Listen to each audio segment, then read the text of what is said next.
Puji syukur kita panjatkan kehadirat Allah Ta'ala atas segala nikmat dan karunia-Nya. Salawat serta salam semoga tercurahkan selalu kepada junjungan kita Nabi besar Nabi Agung Muhammad sallallahu alaihi wasallam, keluarganya, sahabatnya dan umatnya seluruhnya hingga akhir zaman. Saudaraku seiman dan seakidah, kita lanjutkan kajian tafsir kita surat Al-Baqarah ayat yang 102 ya. 102. Betul kan? Baik. Berkaitan dengan sihir. Wah, berkaitan dengan sihir. Akidah kita mengikrarkan adanya sihir. Mengikrarkan adanya sihir. Dan sihir itu bukan sekedar ilusi saja. Memang sihir itu nyata. Sebagaimana dalam Al-Quran disebutkan, memang ada sihir. Di antara sihir itu, sihir yang paling dahsyat itu bisa memisahkan antara seseorang dari pasangannya. Namanya apa itu ya? Mujarrabat. Kalau menjadikan cinta namanya pelet. Kalau menjadikan benci namanya apa? Santet.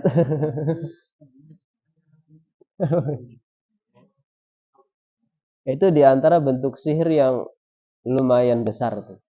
Bisa memisahkan antara suami dan istrinya. Ada yang lebih rendah daripada sihir, namanya sya'wadah. Kalau sya'wadah itu kita kenal dengan sulap. Sulap kan biasanya permainan tangan atau ilusi dan sebagainya. Dan dua-duanya hukumnya haram. Dua-duanya hukumnya haram. Tapi sihir lebih haram lagi. Karena dalam sihir pasti ada kesyirikan. Meminta bantuan jin.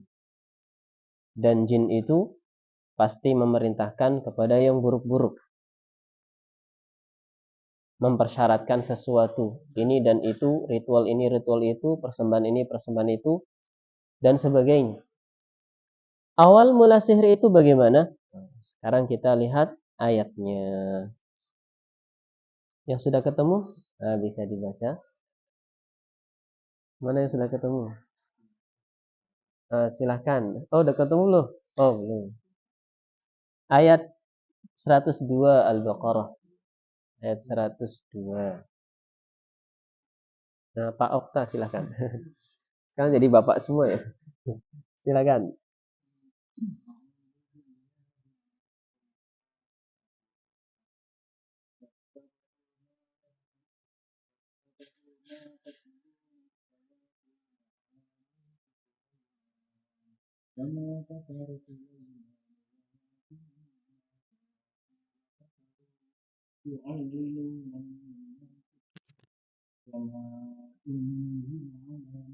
Alal malakaini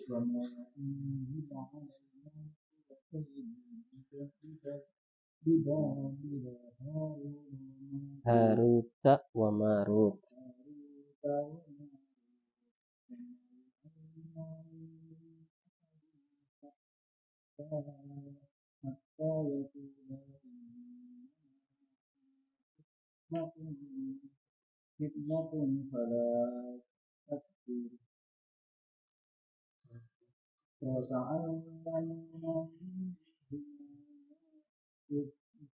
Yufarriqu mar'i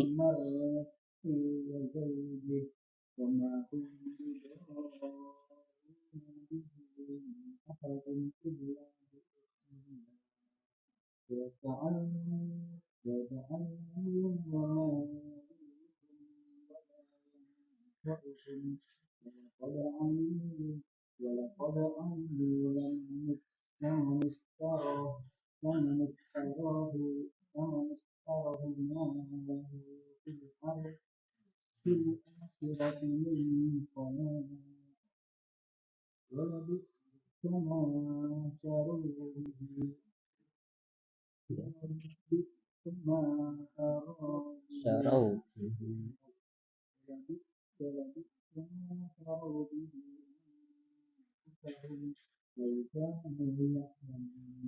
Barakallahu fiik. Allah Ta'ala berfirman, A'udzu billahi minasyaitonir rajim. واتبعوا ما تتلو الشياطين على ملك سليمان. واتبعوا, mereka Bani Israel, masih seputar Bani Israel ternyata. Masih seputar Bani Israel. Karena Nabi Sulaiman termasuk keturunannya Nabi Yakub, Nabi Daud juga. Wattaba'u ma tatlu syayatin ala mulki Sulaiman. Mereka orang-orang Bani Israel mengikuti apa yang setan-setan bacakan pada masa kerajaan Sulaiman. Pada masa kerajaan Sulaiman. Disebutkan dalam tafsir Al-Baghawi, dahulu setan-setan itu mencuri-curi berita langit. Dan tersebar di kala itu bahwa setan itu mengetahui perkara-perkara yang gaib, yang belum terjadi. Dan mereka pun menuliskannya di dalam sebuah lembaran-lembaran atau kertas-kertas atau apa. Maka sama Nabi Sulaiman semuanya diambil.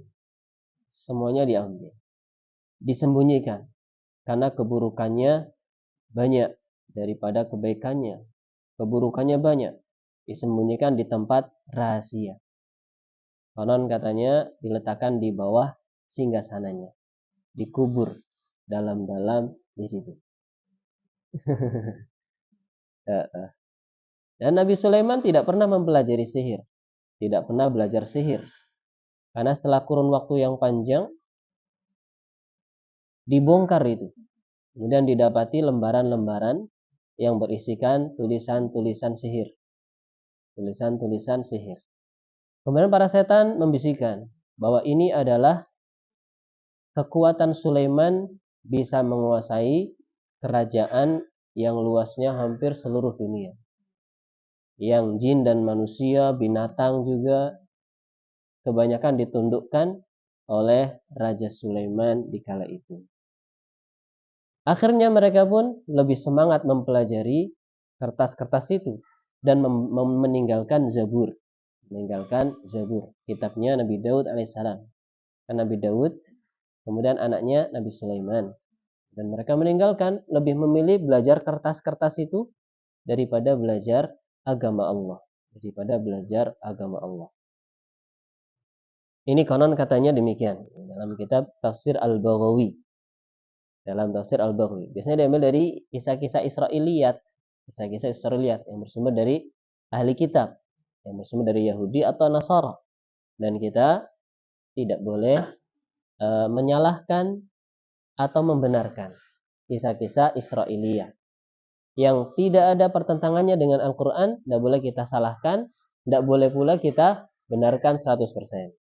Kalau yang bertentangan dengan agama Islam, maka kita tolak. Kita tidak membenarkannya. Dan yang disetujui oleh syariat Islam, maka kita membenarkannya. Tapi kalau dalam syariat tidak ada pembenaran, tidak ada menyalahkan juga, maka kita pun tidak membenarkan 100%, tidak pula menyalahkan 100%. Ini berkaitan dengan kisah-kisah Israiliyat. Kalau ada hikmahnya, silakan disampaikan. Kalau ada hikmahnya, silakan disampaikan. Seperti tadi, kisah tentang awal mula bagaimana ada kertas-kertas atau lembaran-lembaran yang berisikan tulisan-tulisan yang dibacakan oleh syaitan pada awal mulanya. Yang mereka belajar dari dua malaikat yang bernama Harut dan Marut. Nanti akan disebut. Akhirnya orang-orang menganggap bahwa Sulaiman itu melakukan sihir. Orang-orang menganggap Sulaiman itu melakukan sihir. Dan Allah subhanahu wa ta'ala membersihkan nama baik Nabi Sulaiman alaihissalam lewat lisan Nabi Muhammad sallallahu alaihi wasallam. Allah berfirman, "Wa ma kafara Sulaiman." dan tidaklah kafir Sulaiman dengan belajar sihir tersebut. Jadi belajar sihir menyebabkan kekufuran. Belajar sihir menyebabkan kekufuran walaupun niatnya baik. Kayak siapa? Harry Potter. Kayak Harry Potter. Membela kebenaran dengan sihirnya. Tidak diperbolehkan belajar sihirnya. Dan gak ada sejarahnya sihir itu baik. Gak ada sejarahnya sihir itu baik. Pasti di dalamnya ada kekufurannya. Pasti di dalamnya ada kekufuran. Maka Allah Ta'ala membersihkan nama baik Sulaiman alaihissalam. Wa ma kafara Sulaiman, tidaklah kufur, tidaklah kafir Nabi Sulaiman. Walakinna syayatina kafaru, akan tetapi yang kufur, yang kafir itu setan-setan.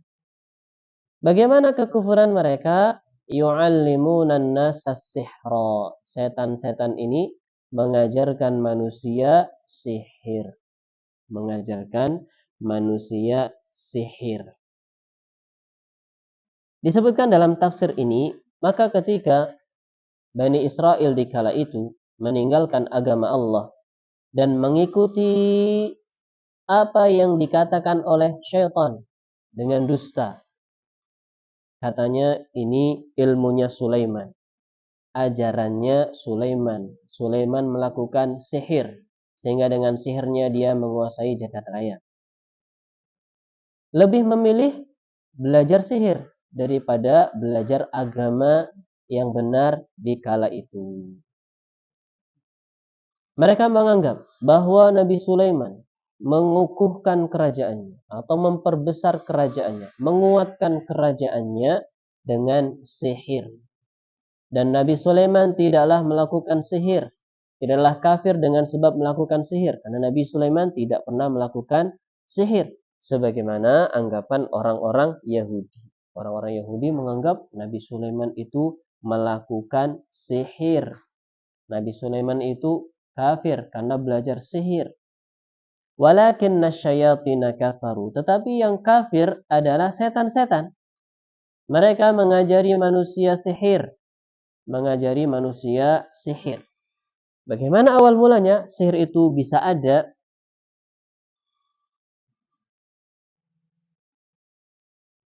Yu'allimuna an-nasa sihra wa ma unzila 'alal malakaini bi Babil Harut wa Marut. Dan mempelajari apa yang diturunkan kepada dua malaikat. Maksudnya sihir itu sendiri. Di sebuah tempat namanya Babil. Namanya Babil. Babilonia. Sekarang kalau bahasa apa ya? Bahasa apanya? Bahasa Spanyol, Babilonia. Bahasa apa sih yang sekarang kalau kimia itu biasanya bahasa apa? Bahasa Latinnya atau bahasa apanya itu? Namanya daerah Babil, Babilonia. Dalam bahasa Al-Quran disebut Babil. Disebutnya Babil, sebuah tempat yang berada di Irak, sebuah kota di Irak. Babil. Dua malaikat itu bernama Haruta wa Marut. Malaikat Harut dan malaikat Marut. Kalau dalam kisah Bani Israel, kisah-kisah Israiliyat disebutkan, ini dua malaikat yang merasa lebih baik daripada Nabi Adam. Akhirnya malaikat ini dikasih syahwat. Kan malaikat nggak punya syahwat. Punyanya diciptakan untuk taat saja. Dikasih syahwat, bisa nggak mengendalikan syahwatnya? Orang katanya demikian. Kembali ke sini. Dua malaikat yang bernama Harut dan Marut. Sebagai ujian bagi manusia. Sebagai ujian bagi manusia. Kemudian Allah Ta'ala berfirman, وَمَا يُعَلِّمَانِ مِنْ أَحَدٍ. Dan tidaklah dua malaikat itu mengajarkan seseorang, hatta yaqula, melainkan dua malaikat itu berkata, innama nahnu fitnatun fala takfur. Aku atau kami hanyalah ujian, maka janganlah engkau kufur. Jadi mau belajar sihir tapi kamu kufur, atau tidak belajar sihir sehingga engkau tidak kufur. Kami ini hanyalah ujian. Jadi sebelum belajar sudah diwanti-wanti dulu. Sudah diwanti-wanti dulu sama pengajarnya tadi itu. Ya kayak orang jangan jangan ngerokok ya. Rokok itu membunuhmu. Misalnya rokoknya bilang kayak gitu. Kalau kamu merokok, kamu nanti sakit-sakitan ini itu pokoknya banyak bahayanya. Masih aja dirokok misalnya, dihisap juga. Dengan juga orang ini sudah dikasih tahu, saya ini ujian, saya itu buruk. Saya itu buruk bagi kalian. Jangan belajar. Yang saya ajarkan itu sesuatu yang buruk. Jangan belajar dari ini. Ini namanya fitnah. Fitnah artinya ujian. Kami hanyalah ujian. Maka janganlah kalian kufur.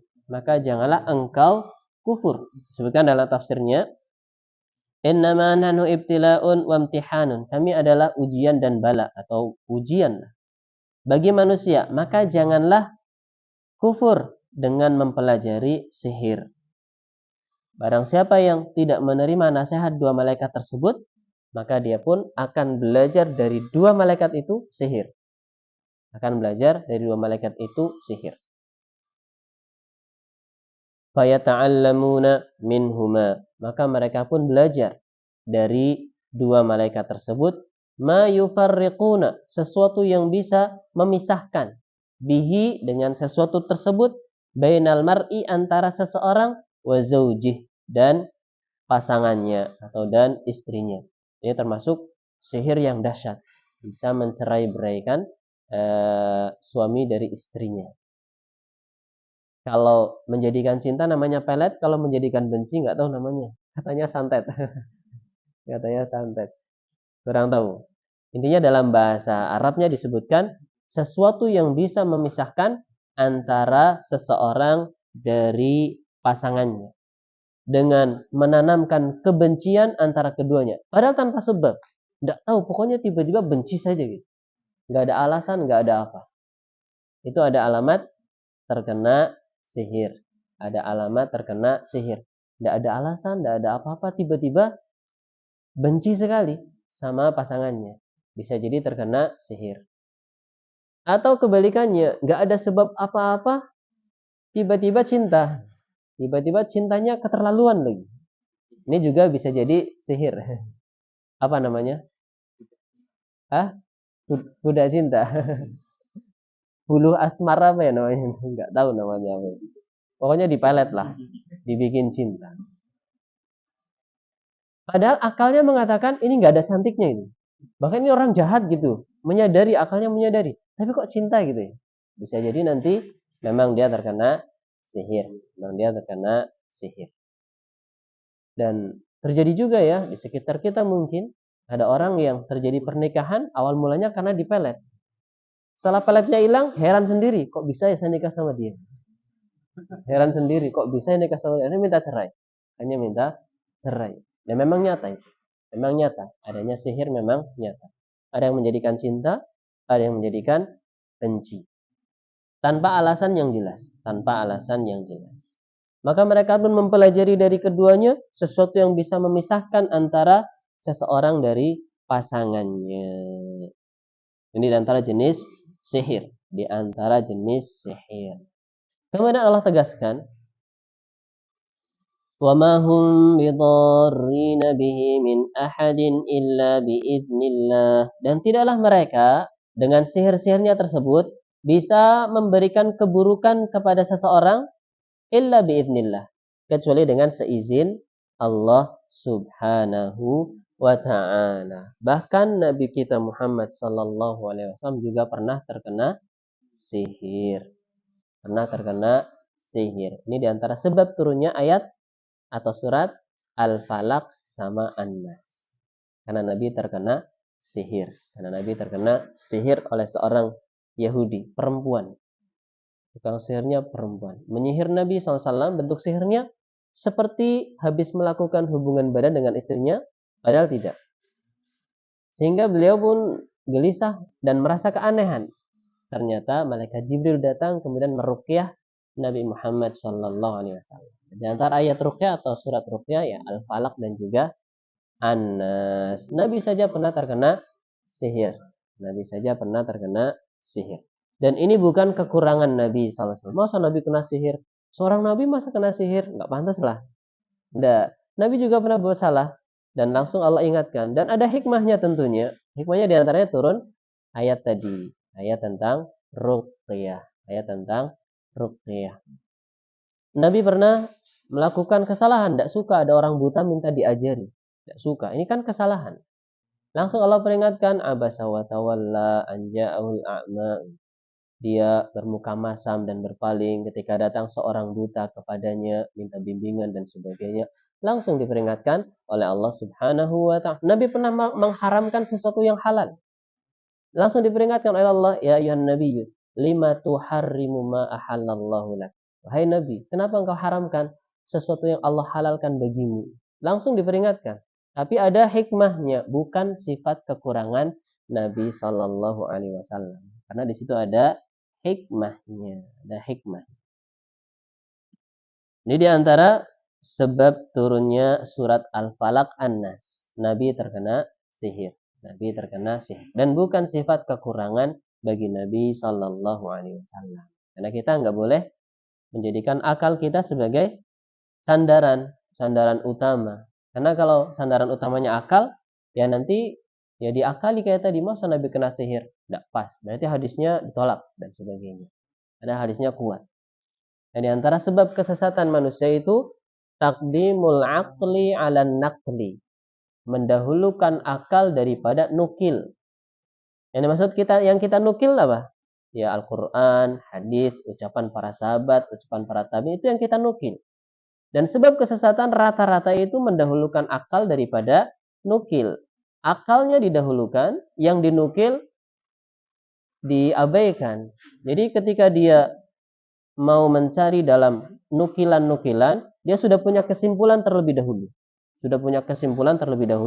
Kemudian cari pembenaran.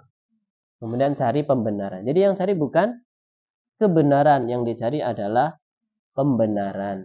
Ini bahaya. Di Al-Quran diselewengkan ke sana ke sini, dipalingkan ke sana ke sini, ini sangat berbahaya.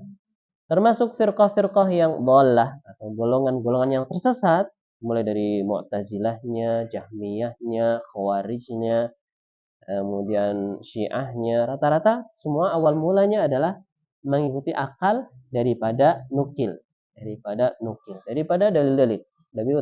Lebih mengutamakan akal daripada nukilan-nukilan. Kita lanjutkan. Maka mereka pun belajar dari keduanya sesuatu yang bisa memisahkan antara seseorang dengan pasangannya. Dan mereka sekali-kali tidak bisa memberikan efek buruk kepada seorang pun kecuali dengan izin dari Allah Subhanahu wa ta'ala. Wa yata'allamuna ma yadurruhum wa la yanfa'uhum. Dan mereka mempelajari sesuatu yang membahayakan mereka dan tidak bermanfaat bagi mereka. Apa maksudnya di sini? Sihir. Sihir itu tidak bermanfaat. Bahkan sebaliknya, memadharatkan, membahayakan bagi orang yang mempelajarinya. Di antara ilmu, ada yang bermanfaat, ada yang tidak bermanfaat secara zatnya.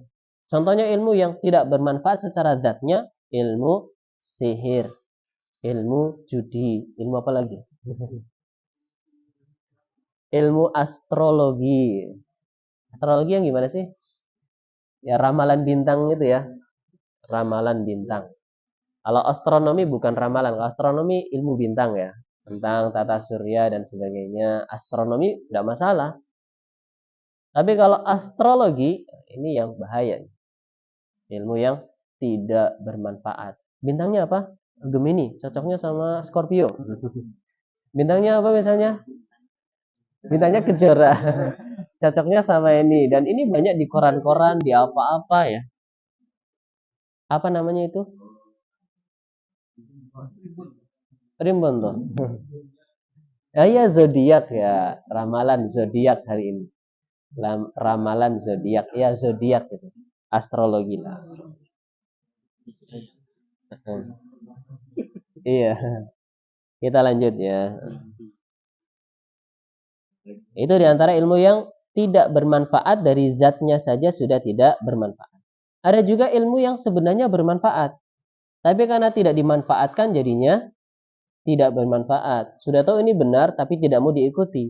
Akhirnya kebenaran itu justru menjadi bumerang bagi dia. Ini seperti orang-orang Yahudi, sudah tahu benar tapi tidak mau mengikuti kebenaran tersebut. Sejatinya ilmunya bermanfaat, tetapi tidak mau mengambil manfaat dari itu, maka ilmunya menjadi bumerang bagi dia, membahayakan dirinya.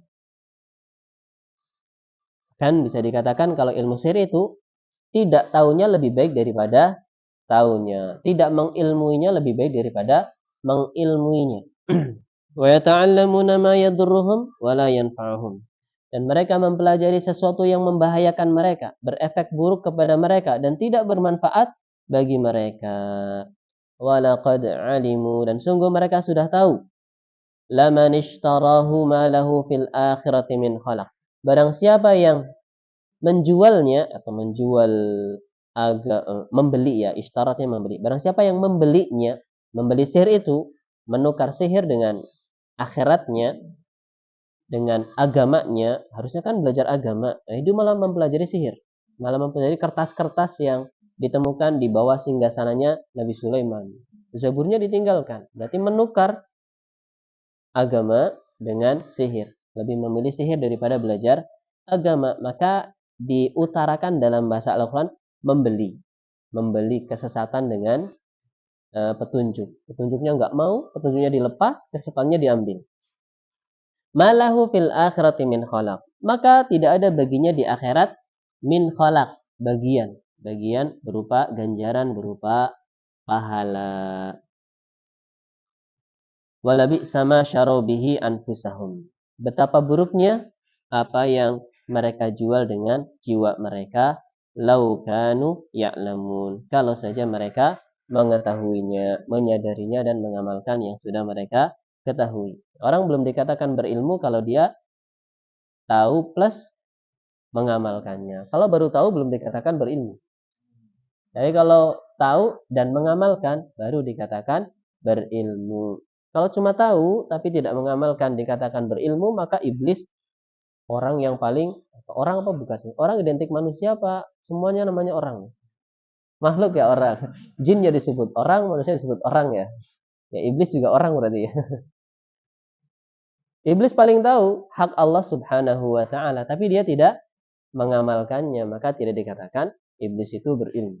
Karena ilmunya tidak diamalkan.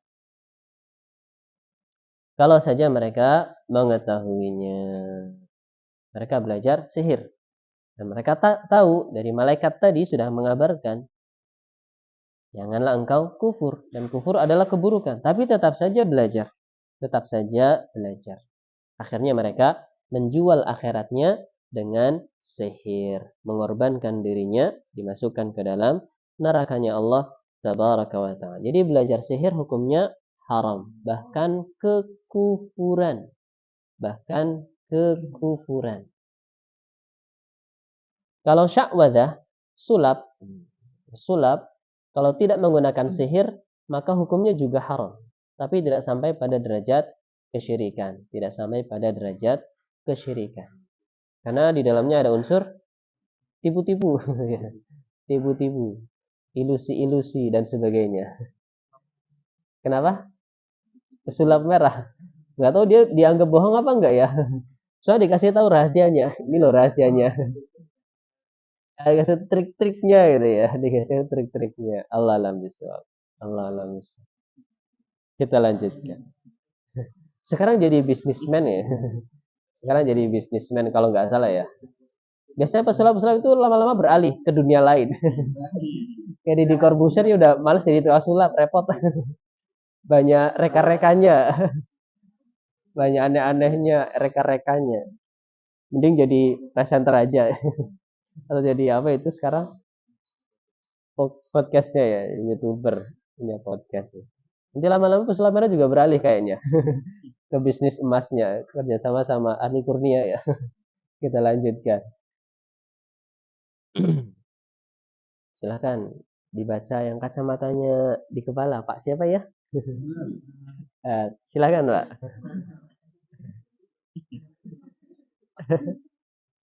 Ayat yang ke-103. Walau annahum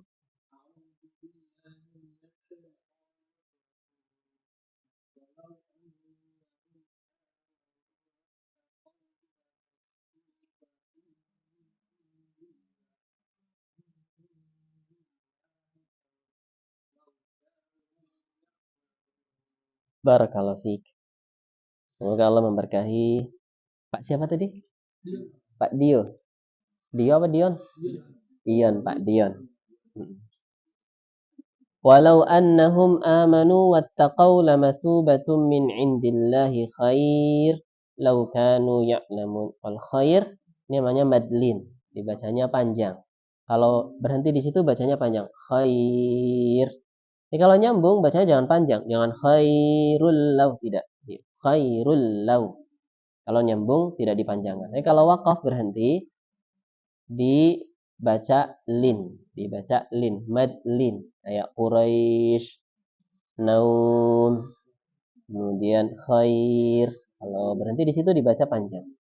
Jadi as-salatu khairum minan naum. Kalau mau ditajwidkan adzannya, nggak ditajwidkan ya nggak apa-apa. Adzan kan bukan bacaan Al-Qur'an ya. Naum, mau naum, ya silakan. Bebas. Kan itu bukan bacaan Al-Qur'an. Tidak ditajwidkan tidak masalah. Yang penting makhrajnya betul. Maknanya tidak berubah. Yang panjang pendeknya, yang pendek tidak dipanjangkan, yang panjang tidak dipendekkan misalnya. Takut merubah makna. Walau annahum amanu wattaqau lamatsubatun min indillahi khair law kanu ya'lamun. Walau artinya kalau, dan seandainya, kalau saja annahum mereka amanu beriman, wattaqau dan bertakwa, lamatsubatun maka pastinya ganjaran atau pahala min indillah dari sisi Allah khairun lebih baik daripada belajar sihir, mending belajar agama. Lau kanu ya'lamun, kalau saja mereka mengetahuinya, tapi mereka tidak mau tahu. Inilah Bani Israel. Disebutkan dalam tafsirnya, walau annal yahuda amanu billahi haqqan wattaqauhu bi fi'li ta'atih wa tarki maksiyatih lakana thawabullahi khairan lahum mimma hum alaihi law kanu ya'lamuna ma yanfa'uhum.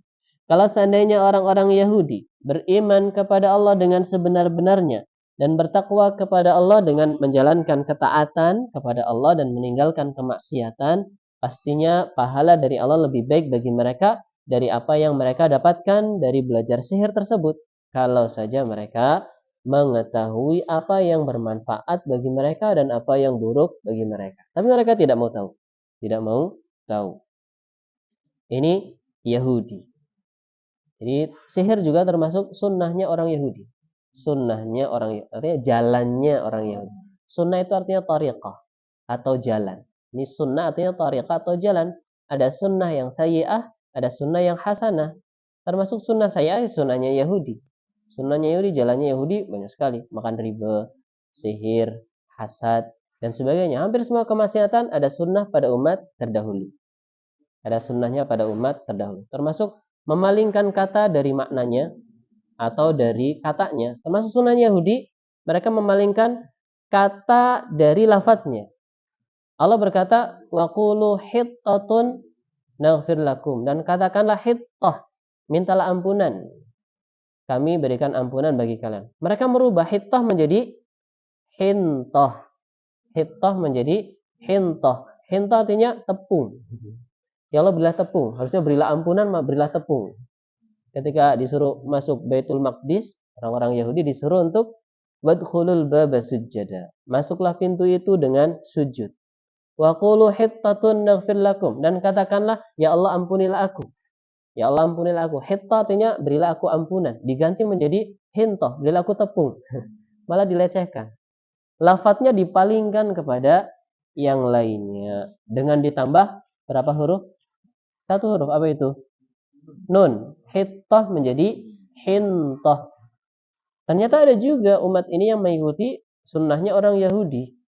Harusnya istawa ditambah lam menjadi istaula.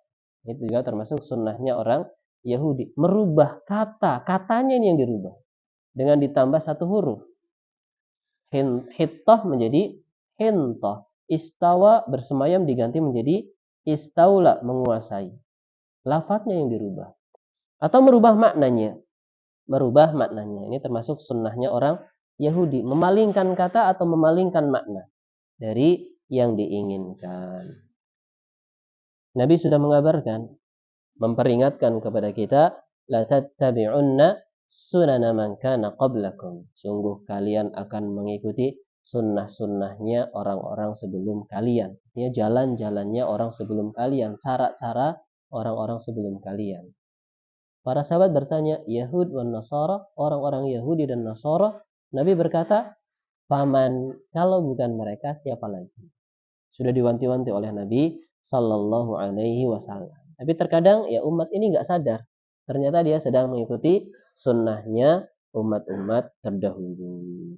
Trompet termasuk sunnahnya orang Yahudi. Yahudi trompet.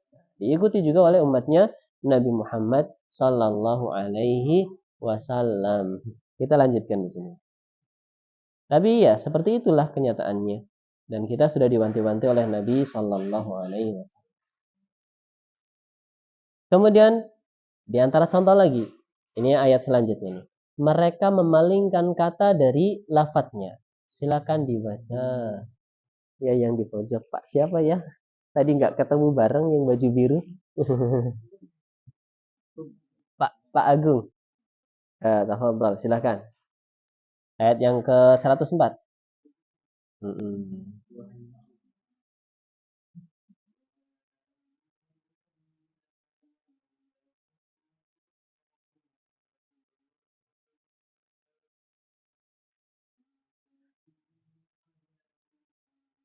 Barakallahu fiik. Ya ayyuhalladzina amanu. Wahai orang-orang yang beriman.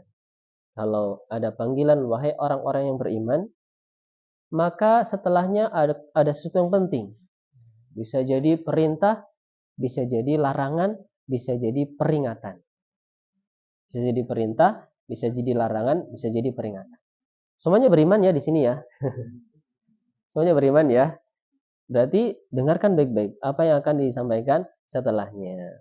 Ya ayyuhalladzina amanu, wahai orang-orang yang beriman. La taqulu, janganlah kalian katakan, bukan benar kan? Ada larangan. Janganlah kalian katakan ra'ina. Ra'ina artinya lihatlah kami atau jagalah urusan kami. Jagalah urusan kami. Ada yang salah nggak ra'ina? Ya nggak ada yang salah sebenarnya. Masalahnya orang Yahudi memalingkan dengan kata yang hampir mirip. Ra'ina sama orang Yahudi diganti rau'una. Rau'una. Ra'ina diganti menjadi rau'una. Rau'una artinya ketimpangan. Ketimpangan artinya ketimpangan ekonomi artinya apa? Ketidakbalance apa ya? Ketidakseimbangan. Nah, sama orang Yahudi diganti menjadi ra'una. Jadi ra'una. Sementara yang dikatakan orang beriman kepada Nabi sebagai permintaan kepada Nabi, ra'ina. Jagalah urusan kami, artinya ya minta bimbingan. Jangan karena ucapan ini, karena mirip dengan ucapan Yahudi nanti. Mereka mengganti ra'una, ra'una. Wa qul unzurna. Tapi katakanlah unzurna. Kalau unzurna sama Yahudi nggak bisa dipaling-palingkan lagi, diplesetin kemana coba? Mau diplesetin kemana? Ini yang suka meleset-melesetin juga. Tapi dalam hal yang buruk ya, dalam hal yang buruk. Dalam hal buruk. Ini juga sunnahnya orang Yahudi nih, meleset-melesetin kata. Memalingkan kata-kata itu ya. Memalingkan kata-kata. Jangan suka kita mencela orang dengan merubah-rubah namanya, merubah-rubah namanya. Karena ini efeknya biasanya buruk. Efeknya biasanya buruk. Yang ada bukannya dapat petunjuk, yang ada malah tambah berpaling. Tambah berpaling. Kita lanjutkan. Kalau undurna nggak bisa diplesetin sama orang Yahudi. Maka katakanlah undurna wasma'u walillahil kafirin adzabun alim. Tetapi katakanlah, lihatlah kepada kami, tunggulah kami, perhatikanlah kami dan dengarkanlah. Walil kafirin adzabun alim. Dan bagi orang-orang kafir siksaan yang pedih. Allah Ta'ala dalam ayat ini memberikan arahan kepada orang-orang beriman untuk memilih lafaz-lafaz atau ucapan-ucapan atau kata-kata yang terbaik. Walaupun mungkin maknanya sama, tapi dipilih kata-kata yang lebih baik baik dari sisi konotasinya atau dari sisi maknanya dan sebagainya. Bodoh kan masih agak mendingan ya daripada goblok gitu ya. Pilih yang baik misalnya, jangan pakai ucapan yang kurang enak didengar, yang kurang enak didengar. Dia kurang tahu itu. Dia kurang tahu kan kesannya lebih enak itu ya. Itu bid'ah, itu bid'ah. Itu tidak sesuai dengan sunnah misalkan lebih halus ya. Tapi terkadang kita juga harus tegas ya. Tapi kalau pas posisinya pas harus tegas, posisinya pas harus lembut, ya silakan. Ini namanya hikmah. Namanya hikmah, menempatkan sesuatu pada tempatnya. Kadang ada orang kalau dilemah lembutin nggak kena dia. Kalau ditegasin kena. Ini tergantung sikon. Tergantung sikon. Sikon itu yang betulnya siku-siku ya. Sikon itu situasi dan kondisi ya. Tergantung. Kenapa? Meleset-melesetin. Sikon menjadi sikon. Sikon situasi kondisi. Cuman kalau saya beli ke material namanya apa? Namanya sikon gitu. Memang namanya sikon. Tujuannya itu memalingkan kebenaran. Itu memalingkan orang kepada keburukan. Kalau nggak ada unsur itu, insya Allah nggak masalah. Yang intinya kalau mengarah kepada kemaksiatan atau pada kemungkaran atau menyesatkan orang ini yang tidak diperbolehkan.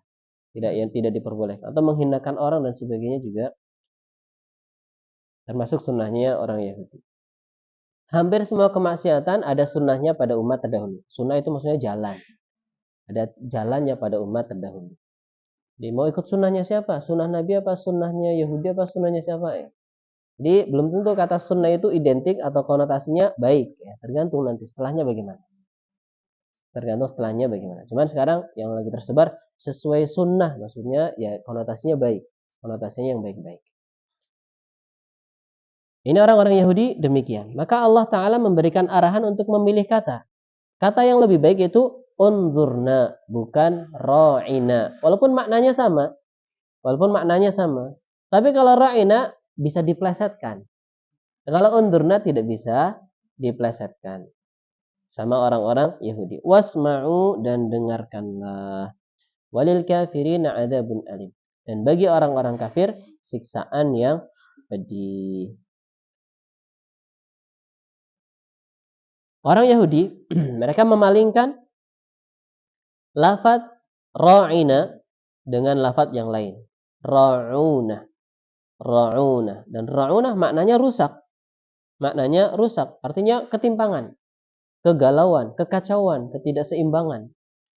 Ini tentunya sudah mengandung unsur penghinaan dan juga mengandung unsur ya pelecehan terhadap Nabi Shallallahu Alaihi Wasallam. Maka Allah Taala melarang orang-orang beriman untuk menggunakan kata ra'ina. Kalau ra'ina artinya baik, berilah kami bimbingan. Kalau ra'unah maknanya buruk, artinya ketimpangan. Maka Allah memberikan bimbingan jangan gunakan kata ra'ina. Karena nanti bisa dipalingkan ke yang lain. Maka gunakanlah unzurna. Maka gunakanlah unzurna. Untuk menutup celah keburukan tersebut. Ini termasuk dalam syariat. Ada istilah saddud dzari'ah. Menutup celah keburukan. Baru sarana keburukan sudah dilarang. Apalagi sampai kepada keburukannya.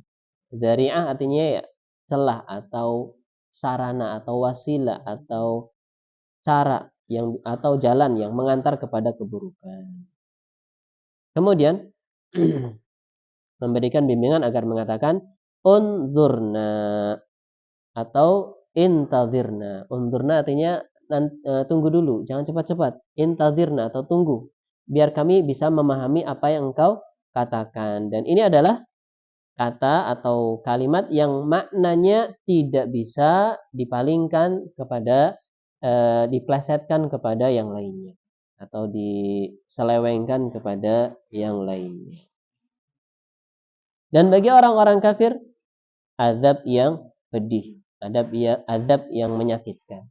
Kemudian ayat yang terakhir ayat 105. Silahkan yang di Masya Allah Pak Fitroh. Sekarang Pak semua ya. Silakan Pak Fitroh.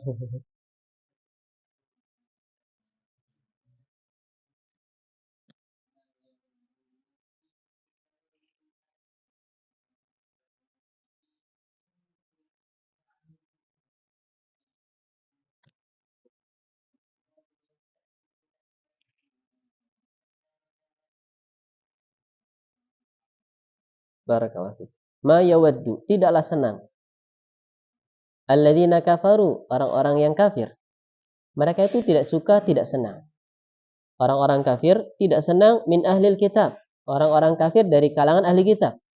Ya, orang ahli kitab, Yahudi, Nasara disebutnya kafir. Al-Quran mengatakan demikian. Orang-orang kafir dari kalangan ahli kitab. Walal musyrikin, dan juga orang-orang musyrik. Mereka tidak senang.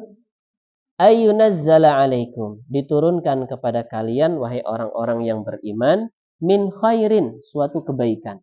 Min rabbikum, dari Rabb kalian. Min khairin, min artinya berupa. Min rabbikum, min artinya dari. Sama-sama minnya, tapi ketika masuk dalam suatu kalimat, terkadang maknanya berbeda. Ini tentunya ilmu bahasa. Ini namanya ilmu bahasa. Min khairin, berupa kebaikan. Min rabbikum, dari Rabb kalian. Wallahu yakhtassu bi rahmatihi man yasha'. Dan Allah mengkhususkan rahmatnya bagi siapa saja yang Allah kehendaki. Wallahu dzul fadlil azim. Dan Allah memiliki karunia yang besar. Allah Ta'ala sebutkan dalam sini, dalam ayat ini, mengabarkan kepada kita bahwa orang-orang kafir, bagaimanapun jenis kekufurannya, baik kekufurannya karena mengatakan Allah punya anak, ini kekufuran. Baik kekufurannya karena mengatakan Allah tangannya terbelenggu, ini juga kekufuran. Baik mengatakan Allah itu misalnya apa dan sebagainya, disifati dengan sifat-sifat kekurangan. Allah itu menjelma, Allah itu punya titisan dan sebagainya. Ini juga ucapan-ucapan kekufuran. Atau karena kekufurannya karena kesyirikan. Dia menyembah Allah tapi juga menyembah yang lainnya. Ini juga kekufuran. Jadi sejatinya kekufuran itu atau kesyirikan itu millatun wahidah, satu aliran. Satu aliran. Walaupun jenisnya bermacam-macam. Jenisnya bermacam-macam. Ada yang kekufurannya tidak beriman dengan satu ayat Al-Quran. Itu juga termasuk kekufuran. Walaupun mungkin dia tidak kufur. Allah sebagai Rabbnya. Nabi sebagai nabinya dan sebagainya. Tapi karena kufur dengan satu ayat, ini bisa dikatakan dia kafir. Dia kafir. Atau tidak percaya pada malaikat. Juga kekufuran juga. Tidak percaya adanya sihir. Padahal Al-Quran sudah mengabarkan adanya sihir. Ini juga kekufuran. Ini juga kekufuran. Jadi kekufuran jenisnya bermacam-macam. Jenisnya bermacam-macam. Tidaklah senang orang-orang yang kafir dengan berbagai macam jenisnya. Baik itu dari kalangan ahli kitab, Yahudi dan Nasara. Kalau sudah turun syariatnya Nabi Muhammad, mereka tidak mau mengikuti syariatnya Nabi Muhammad, maka mereka dikatakan kafir. Mereka dikatakan kafir. Orang Yahudi mengkafirkan orang Nasara, orang Nasara mengkafirkan orang Yahudi, dan orang Islam mengkafirkan dua-duanya. Dua-duanya kafir.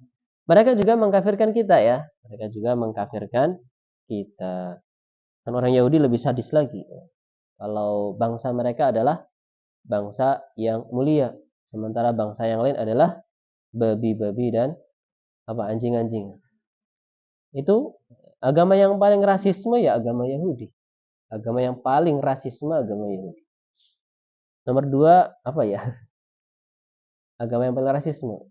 Korban rasisme Cina pada awalnya. Tapi sekarang dia jadi rasisme juga. Dulu korban rasisme, sekarang dia mulai rasis. Sifat rasismenya mulai muncul. Kalau bukan kenapa? Udah juga dibagi ya golongan-golongannya. Ada golongan Brahma, ada golongan Hindu tuh. Hindu Buddha. Ya pokoknya ada kasta-kastanya gitu ya. Ada kasta-kasta. Jadi patokan keturunan. Padahal Allah Ta'ala menyebutkan yang paling mulia adalah yang paling takwa, bukan dari keturunannya, tapi dari sisi takwanya. Baik, kita lanjut. Tidaklah senang orang-orang kafir, baik dari kalangan ahli kitab atau dari kalangan orang-orang musyrikin. Tidak senang apa? Kalau diturunkan kepada kalian suatu kebaikan. Kalau diturunkan kepada kalian suatu kebaikan dari Rabb kalian. Sehingga mereka pun hasad. Wallahu yakhtassu, sementara Allah mengkhususkan birahmati dengan rahmatnya pada siapa saja yang Allah kehendaki. Allah ingin menurunkan wahyu kepada nabinya Muhammad sallallahu alaihi wasallam. Ini yang Allah kehendaki seperti itu. Orang Yahudi enggak setuju dengan kehendak Allah ini. Inginnya disampaikan wahyunya ya kepada Bani Israel dari jenis mereka. Ternyata dari Bani Ismail nggak suka. Akhirnya hasada min indi anfusihim. Karena hasad yang ada pada diri mereka, mereka pun tidak mau beriman. Pada Allah memberikan rahmatnya kepada siapa saja yang Allah kehendaki. Baik itu berupa kenabian atau keimanan atau wahyu kepada siapa saja yang Allah kehendaki. Dan Allah dialah pemilik karunia yang besar. Maka tidaklah suatu kebaikan diberikan kepada seseorang dari makhluknya kecuali dengan kehendak dari Allah Subhanahu wa taala, kecuali dengan karunia dari Allah Subhanahu wa taala, termasuk diutusnya Muhammad sallallahu alaihi wasallam sebagai rasul dan diturunkannya Al-Qur'an sebagai wahyu, sebagai petunjuk. Maka itu semua kehendak dari Allah Subhanahu wa taala, dan orang Yahudi tidak ridho. Termasuk hasad juga sunnahnya orang Yahudi. Nggak senang kalau orang lain dapat nikmat dan ingin kenikmatan itu hilang dari orang tersebut. Ini namanya hasad. Ini namanya hasad. Sifat dengki. Dan Allah pertama kali dimaksiati dengan hasad. Siapa? Iblis. Kenapa? Merasa ana khairun minhu khalaqtani min nar wa khalaqtahu min tin. Tidak mau sujud. Saya lebih baik daripada dia. Engkau ciptakan saya dari api, engkau ciptakan dia dari tanah. Harusnya dia yang sujud sama saya. Karena hasad, akhirnya Allah dimaksiati, dan inilah kemaksiatan pertama yang Allah dimaksiati dengannya. Malah oleh iblis. Dan iblis itu bukan malaikat. Ada kisah Isra lihat, katanya dulu iblis itu seorang malaikat yang bermaksiat. Padahal dari spesiesnya itu berbeda ya. Ini malaikat dari api, malaikat dari cahaya, sementara iblis dari api. Sudah beda, udah nyata-nyata beda. Dan nyata iblis sendiri yang bilang kepada Allah Ta'ala, engkau ciptakan aku dari api. Lah ada orang mengatakan iblis dulunya itu malaikat. Dulunya itu malaikat. Karena malaikat diciptakan dari cahaya. Nanti iblis berlepas diri dari dia. Dia mengatakan saya dari jenis malaikat, padahal bukan. Dia dari jenis jin, Ditegaskan dalam surat Al-Kahfi ya. Kana minal jinni fafasaqan amri rabbi. Dia adalah dari kalangan jin yang berbuat fasik, artinya keluar dari ketaatan kepada Allah Subhanahu wa ta'ala. Allahu a'lam bishawab. Faedah yang bisa kita ambil dari sini, yang pertama, buruknya adab orang-orang Yahudi terhadap nabi-nabi mereka. Bagaimana Sulaiman dikatakan belajar sihir, padahal tidak demikian. Enggak ada etikanya terhadap nabi. Dan juga mereka mempelajari sihir, maka Nabi Sulaiman pun berlepas diri dari tuduhan orang-orang Yahudi. Yang kedua, sihir ada hakikatnya dan ada pengaruhnya. Secara akal juga diterima. Bisa berpengaruh terhadap akal, bisa juga berpengaruh terhadap badan. Dan sahir, tukang sihir, kafir. Dan hukumannya adalah dibunuh. Haddus sahir darbuhu bisayf. Hukuman bagi tukang sihir ada dipukul dengan pedang. Dipukul dengan pedang maksudnya dipenggal. Maksudnya dipenggal. Dan di masa sahabat banyak tukang sihir yang dihukum mati di kala itu. Mukulnya bukan kayak gini. Bukan pula kayak gini. Kayak gini. Bukan di sini juga, di sini. Ya dipukul. Ini haddus sahir darbuhu bisayf. Itu kalau syariat Islam berlaku di suatu negeri, maka tukang sihir dibunuh karena keburukannya sangat besar. Keburukannya sangat besar. Dan juga dihukumi murtad, keluar dari agama Islam. Taib, yang ketiga,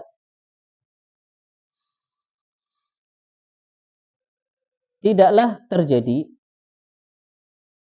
suatu keburukan atau suatu kebaikan melainkan dengan seizin Allah Subhanahu wa ta'ala. Dan sihir itu tidak terjadi melainkan karena izin dari Allah Subhanahu wa ta'ala. Kalau Allah tidak mengizinkan, maka tidak akan terjadi. Dan sepengetahuan Allah, tidak ada yang tidak diketahui oleh Allah. Semuanya diketahui oleh Allah Subhanahu wa Ta'ala. Termasuk masalah. Kalau ada orang meyakini Allah tidak tahu sesuatu yang belum terjadi. Ada yang mengatakan demikian? Ada enggak? Ada loh. Dia mengatakan Allah itu belum tahu seorang hamba akan berbuat apa sampai hamba tersebut berbuat. Ini kan berarti mengatakan Allah tidak tahu apa yang belum terjadi. Menyematkan kepada Allah sifat kurang, tidak tahu. Padahal Allah Maha tahu.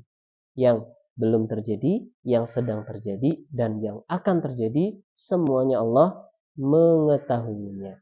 Jadi kalau ada orang yang beranggapan Allah itu tidak tahu kita mau berbuat apa sampai kita melakukannya, berarti kita sudah menyematkan kepada Allah sifat kurang. Dan Allah disucikan dari sifat kurang. Subhanallahi amma yasifun. Maha suci Allah dari apa yang mereka sifati. Sifat kekurangan. Na'udzubillahi min dzalik.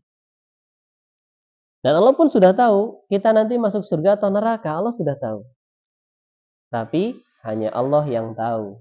Kita tidak mengetahuinya. Ini diantara hikmah kita beriman kepada takdir. Hikmah diantara hikmah kita beriman kepada takdir. Semuanya sudah ditakdirkan. Tapi itu sirrun ilahiyun. Rahasia ilahi. Tidak ada yang mengetahuinya. Kalau tahu mungkin nanti ada orang yang tahu nasibnya di neraka. Nah saya di neraka udahlah maksiatan aja. Sudah tahu nasibnya masuk surga ya sudahlah. Biasa-biasa saja ibadahnya, nggak usah semangat. Tapi takdir itu rahasia. Nggak ada yang mengetahui. Jadi kita nggak bisa beralasan, sudah takdirnya saya miskin, malas kerja. Ini namanya nggak betul. Iman kepada takdirnya itu nggak betul. Karena dia beralasan dengan takdir. Kita juga nggak ridho ya, ada orang cepak mukul kita. Kemudian, jangan marah sama saya, ini sudah takdir. Jangan marah sama saya, ini sudah takdir. Boleh. Pukul saja aja, dibalas saja. Terus nanti, loh kok kamu mukul? Ini juga sudah takdir.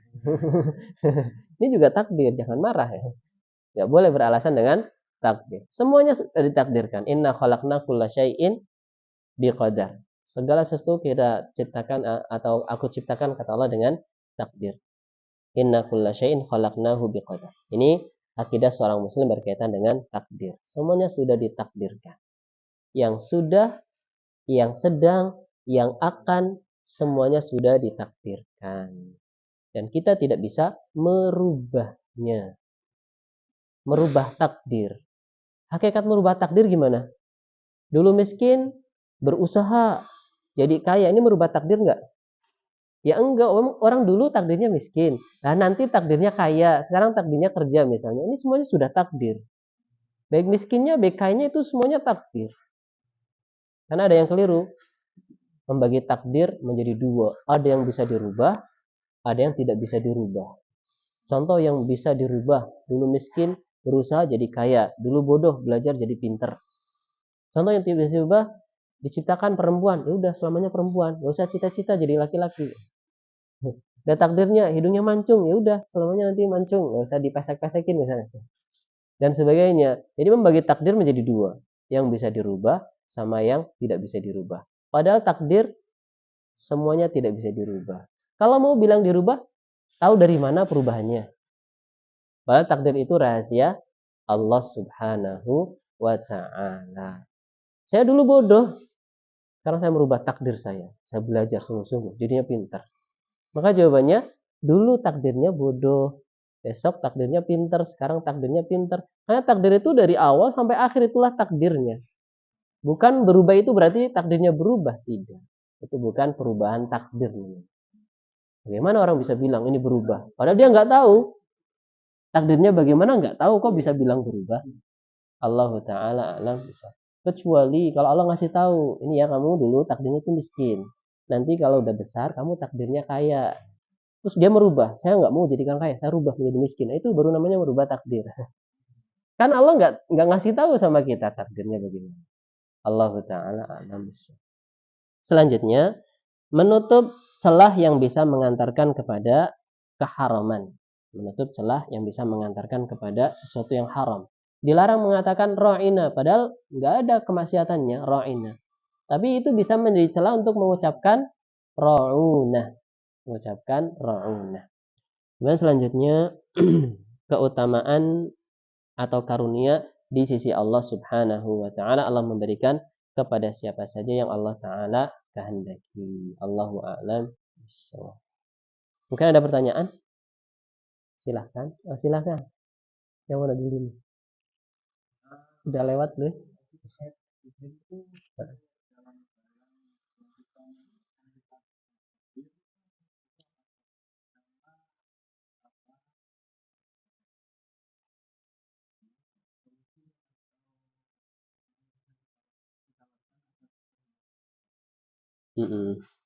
Sihir, bagaimana pencegahan sebelum kita terkena sihir?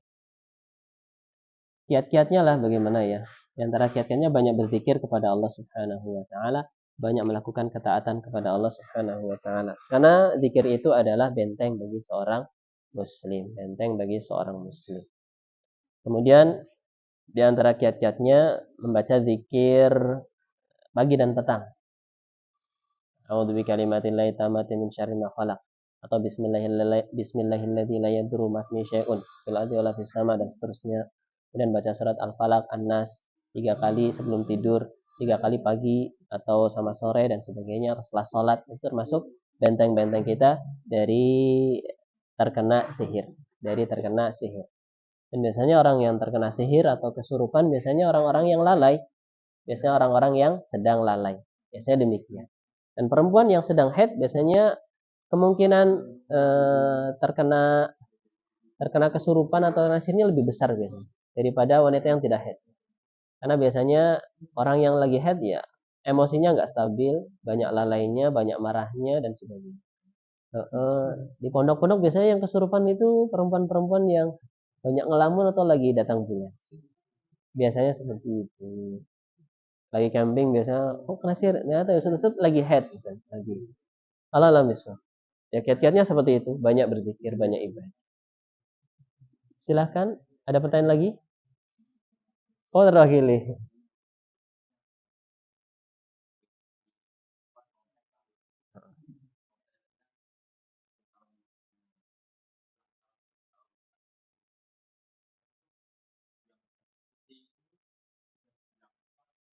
Enggak dibilang murtad. Aku salah paham juga ya. Yang melakukan kemaksiatan tidak dikatakan murtad, tidak dikatakan murtad. Tidak ya. Yang ulang tahun murtad enggak. Yang nyetrum enggak. Jadi kalau sunnahnya sampai pada derajat kesyirikan, ya bisa jadi sampai murtad. Kalau sunnahnya sunnah berupa kemaksiatan, kayak hasad kan kemaksiatan, tidak sampai pada. Jadi dilihat dari sisi dari jenis maksiatnya, bukan dilihat secara mutlak. Pokoknya yang sunnahnya Yahudi semuanya kesyirikan, enggak juga. Ada yang kesyirikan, ada kemaksiatan. Gitu.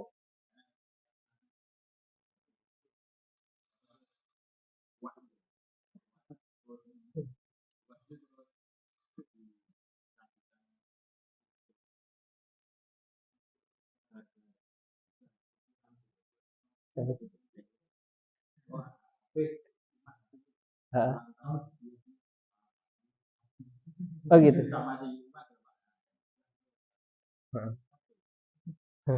Enggak sampai murtad. Ini juga bahaya, memurtadkan orang.